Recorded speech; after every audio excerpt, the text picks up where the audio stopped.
Ladies and gentlemen, welcome to another video. In this video, we're going to be talking about how to use your Telegram AI editor to fix and translate text. So let's get straight into the video, shall we?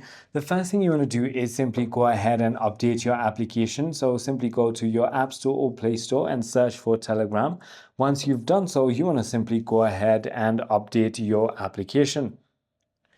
Once you've updated your application, all you need to do is simply go ahead and open your Telegram and then go to any group that you want to message. So as you can see, you need at least 2 to 3 lines of messages, and then this little AI button is going to pop up.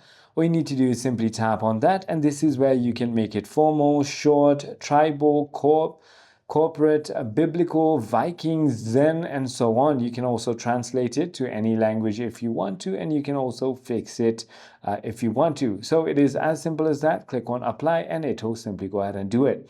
I hope this video clarifies everything for you. If you have further more queries, feel free to comment down below and I'll see you on the next one.